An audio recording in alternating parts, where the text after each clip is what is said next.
Hello my dear friends, कैसे हैं आप लोग। उम्मीद करती हूँ आप सब अच्छे होंगे। Chew your drinks and drink your food from the book think like a monk written by Jay Shetty. Chapter Routine. Chew your drinks and drink your food. Monk training wasn't just about spotting the new, it was about doing familiar things with awareness. One afternoon, a senior monk told us, "Today we will have a silent lunch. Remember to chew your drinks and drink your food." What does that mean? I asked. We don't take the time to consume our food properly. The monk said, "When you drink your food, grind the solids into liquid. When you chew your drink, instead of gulping it down, take each sip as if it is a morsel to be savored." Try this मैं shorts में डालूंगी, आप वहाँ से ज़रूर देख लीजिए. If a monk can be mindful of a single sip of water, imagine how this carries it through to the rest of the daily life. How can you rediscover the everyday? When you exercise, can you see the route that you run or feel the rhythms of the gym differently? Do you see the same woman walking her dog every day? Could you greet her with a nod? When you shop for food, can you take the time to choose the perfect apple or the most unusual one? Can you have a personal exchange with the cashier? In your physical space, how can you look at things freshly? There are articles all around our homes and our workspace that we have put out because they please us. Photos, knickknacks, art objects. Look at yours closely. Are these a true reflection of what brings you joy? Are there other favorites that deserve a turn in the spotlight and inject some novelty into your familiar surroundings? Add flowers to a vase or rearrange your furniture to find new brightness and purpose in familiar positions. Simply choosing a new place for incoming mail can change it from clutter to part of an organized life. We can awaken the familiarity of home by changing things up. Have music playing when your partner comes home if that's something you don't usually do, or vice versa. If you usually put on music or a podcast when you get home, try silence instead.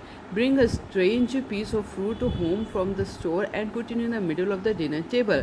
Introduce a topic of conversation of your dinner to your dinner companions to take turns reporting 3 surprising moments in the day.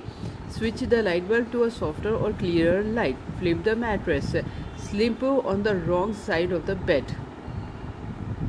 Appreciating the everyday doesn't even have to involve change so much as finding value in everyday activities. In his book At Home in the World, the monk Thich Nhat Hanh writes, "To my mind, the idea that doing dishes is unpleasant can occur only when you aren't doing them. If I am incapable of washing dishes joyfully, if I want to finish them quickly so I can go and have dessert or a cup of tea, I will be quickly incapable of enjoying my dessert or my tea when I finally have them." Each thought, each action in the sunlight of awareness becomes sacred. In this light, no boundary exists no exists between the sacred and the profane. ये try this दोस्तों मैं डालूंगी shorts में, आप वहाँ से देख लीजिए. Every moment of the day, we have talked about taking an ordinary familiar moment and finding new ways to appreciate it. To take that presence to another level, we try to string these moments together so that we are not picking and choosing certain walls or dishwashing episodes to make special. We are elevating our awareness of every moment at every moment. We are familiar with the idea of being in the moment. It's not hard to see that if you are running a race, you won't be able to go back and change how fast you ran at mile 2. Your only opportunity to succeed is in that moment.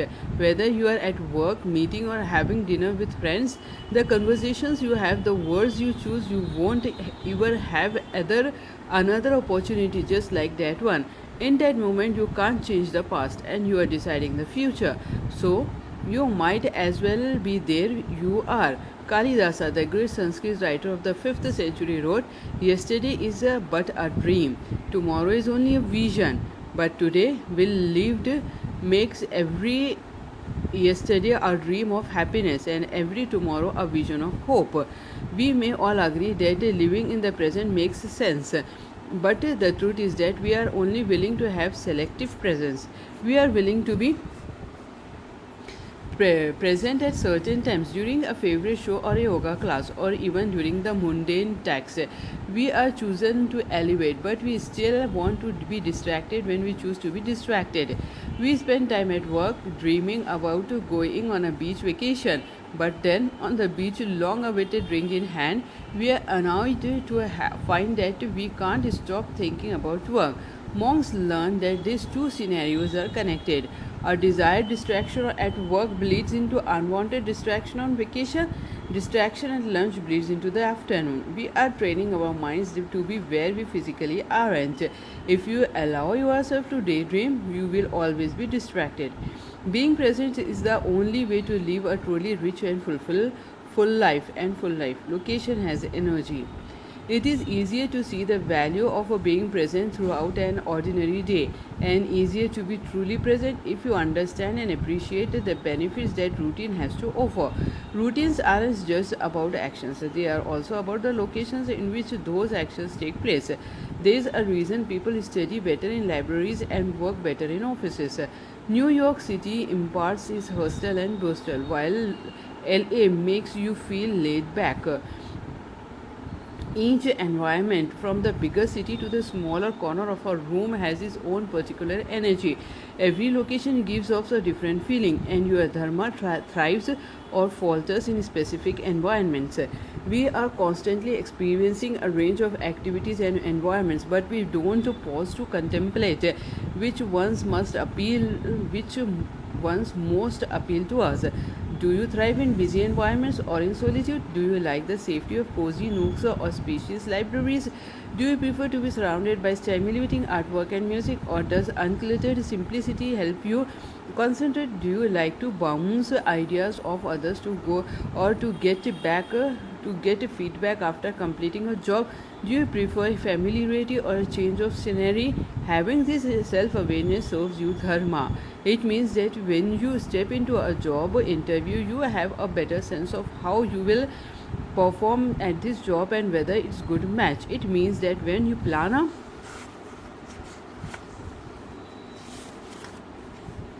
date, you can choose a space where you will be most comfortable. When you imagine different careers within your skill set, you know which ones are best suited to your sensibilities.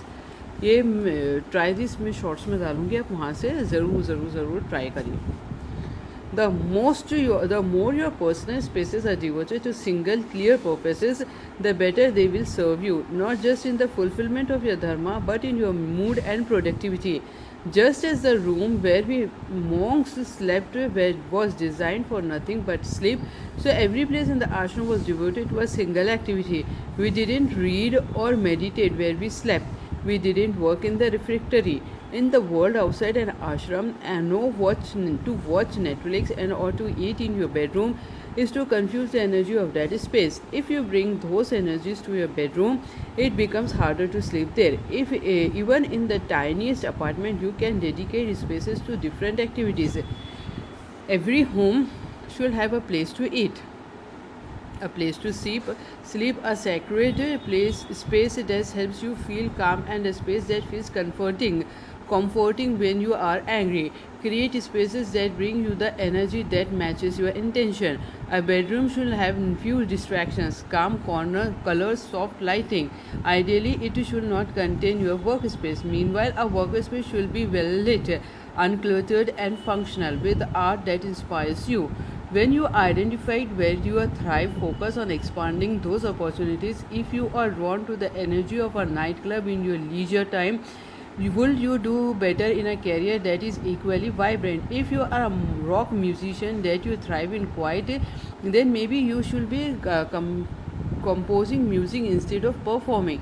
If you have the perfect job to working from home but you prefer the activity of an office, look to move your work to a cafe or shared workspace.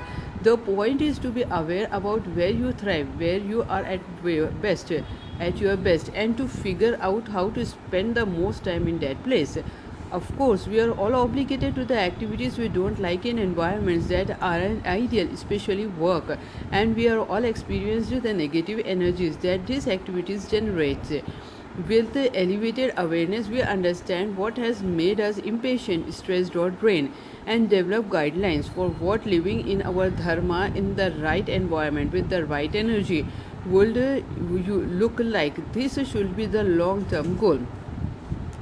Sound design your life. Your location and your scenes senses speak to each other. This is the most obvious when we think about the sounds that we encounter every day. In monk life, the sounds we hear relate directly to what we are doing. We wake up to birds and winds. We hear chanting as we talk into a meditation. There is no painful noise, but the modern world is getting louder. Planes howl. Overhead dogs bark, drills whine. We are subjected to uncontrollable noise all day. We think we are ignoring the honk and clatter of a daily life, but all of it adds to our cognitive load. The brain processes a sound even when we don't consciously hear it. At home, many of us retreat to silence, so we live in the extremes of silence and noise. Instead of tuning out of the noise in your life, sound design it. Start by picking the best alarm tone in the world. Begin the day with a song that makes you happy. On your way to work, listen to a beloved audiobook, a favorite podcast, or you go to playlist. Choose the sounds that make you feel happier and healthier, the better to replicate the highly curated life in an ashram. The time is memory. When we tailor our locations for specific purposes, we are better able to summon the right kind of energy and attention.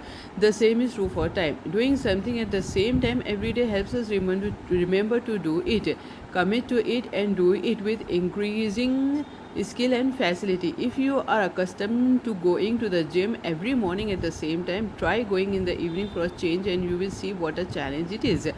When we do something at the same time every day, that time keeps that memory for us. It holds the practice, it saves the space. When you want to incorporate a new habit into your routine like meditating or reading, don't make it more difficult by trying to do it whenever you have a free moment. Slot it into the same time every day. Even better, link the new practice to something that's already a habit. A friend of mine wanted to incorporate daily yoga into her schedule, so she laid a mat right next to her bed. She literally rolled out of bed and into her yoga mat practice. Marrying habits is a way of circumventing excuses. Location has energy, time has money. If you do something at the same time every day, it becomes easier and natural. If you do something in the same space every day, it becomes easier and natural. Single tasking. Single tasking. Time and location helps us maximize the movement, but there is one essential component to bring wholly present in that moment: single tasking. Studies have found that only 2% of us can multitask effectively. Most of us are terrible at it, especially when one of those tasks requires a lot of focus. When we think we are multitasking, what's usually happening is that we are shifting rapidly among several things, different things, or serial tasking. This fragmented attention actually erodes our ability to focus. So, doing just one thing at a time without distractions becomes harder. Researchers from Stanford University took a group of students and divided them into two groups: those who frequently switch among multiple streams of media, checking email, social media, and headline news, for instance, and those who don't. They put the groups through a series of attention and memory tasks, such as remembering sequences of letters and focusing on certain color shapes while ignoring others. And the media multitaskers consistently performed poorly. They even did worse on a test of tasking switching ability. To make single tasking easier for myself, I have to take zones and times. My wife and I don't use the tech in the bedroom or at the dining table, and try not to between 8 to 9 a.m., 8 p.m. and 9 a.m. I try to practice single tasking with mundane tasks in order to strengthen the habit. I used to brush my teeth without thought. They are white enough, they looked great. But then the dentist told me that I had damaged my gums. Now I spend 4 seconds on each tooth. I count in my head 1, 2, 3, 4, which gives me something to do. I am still spending the same amount of time brushing my teeth, but I am doing it in a more effective way. If I think about business when I am brushing my teeth or in the shower, it doesn't feel nourishing and energizing, and I don't take care of my gums. When you are brushing your brush, when you are showering, just shower. We don't have to be focused like a laser beam on every task every time. It's okay to listen to music while cleaning the bathroom or talk to your partner while eating together, just as some instruments sound great together. Certain habits complement each other, but a single tasking as much as possible keeps us brain in the habit of focusing on one thing at a time, and you should pick certain routines where you always single task, like walking the dog, using your phone one app at a time, showering or folding the laundry in order to build the skill. Going all the way. Routines becomes easier if you are done something immersively. If you want to bring a new skill into your life, I recommend that you kick it off with single pointed focus or short time period of time. If I play ping pong every day for 1 hour, I am definitely going to get to be better at it. If you want to start a daily meditation, a week-long meditation retreat will give you a strong base on which to build. Throughout this big book, I suggest many changes you can make to your life. But if you try to change everything at the same time, they will be all become small, equal priorities. Change happens with small steps and big priorities. Pick one thing to change, make it your number one priority, and see it through before you move on to the next. Monks try to do everything immersively. Our lunches were silent, our meditations were long. We didn't do anything in just 5 minutes except for showering. We weren't showering immersively. We had the luxury of time, and we used it to a single task for hours on end. That same level of immersion isn't possible in the modern world, but the greater your investment, the greater your return. If something is important, it deserves to be experienced deeply, and everything is important. We are all procrastinate and they get distracted, even monks, but if you give yourself more time, then you can afford to get distracted and then re refocus. In your morning routine, having limited time means that you are one phone call or spilled coffee away from being late at work to work. If you are frustrated with learning a new skill, understanding a concept, or assembling a piece of IKEA furniture, your instinct will be to pull away, but to go all in, and you will accomplish more than you thought possible.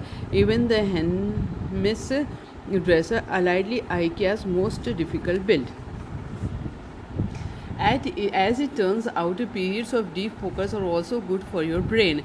When we switch tasks compulsively, like the multitasker showed poor memory and focus in the Stanford study, it erodes our ability to focus. We overstimulate the dopamine reward channel. That's also the addiction pathway. So we are compelled to stimulate it more and more to get the same feel good hit, and that leads to more and more distraction. But ultimately, ironically, the feel good of dopamine burns us out. Too much dopamine can keep our bodies more making and processing serotonin, the contentment chemical. If you have ever spent the day jumping on and off calls, in and out of meetings, ordering this book from Amazon and checking that thread on Snapchat, you know that feeling of exhaustion you have at the end of it all. It's a dopamine hangover.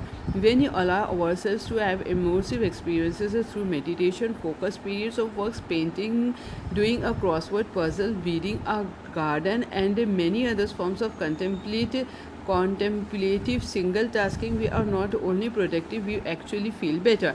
There are plenty of magazine articles and phone apps that encourage you to meditate for 5 minutes a day. I am not against that, but I am also not surprised if it does nothing for you. In our culture, it is commonplace to devote 5 to 10 minutes onto one daily practice or another, but the truth is to achieve very little in 5 minutes.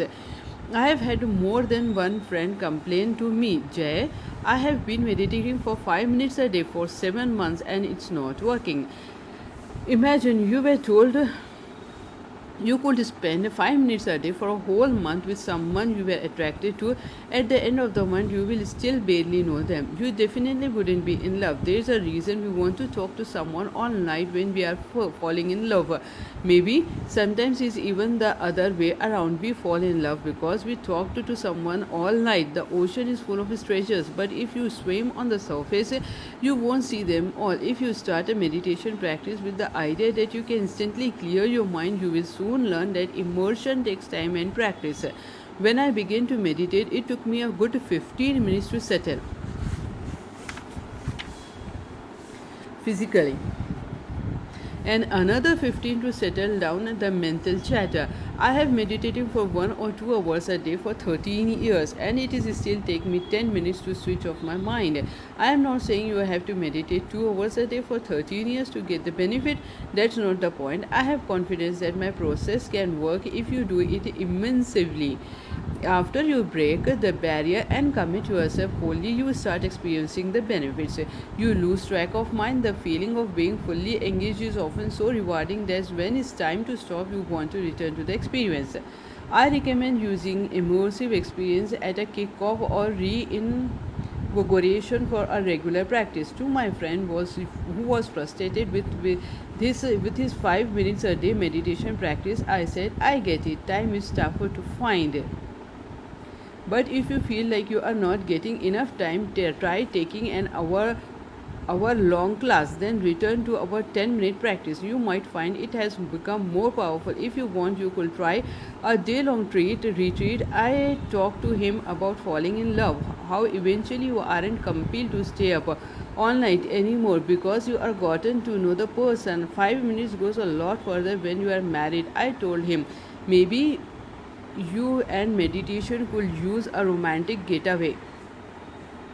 Routines are counterintuitive. Instead of being boring and repetitive, doing the same tasks at the same time in the same place makes room for creativity. The consist, consistent energy of location and memory of time help us to be present in the moment, engaging deeply in tasks instead of getting distracted or frustrated.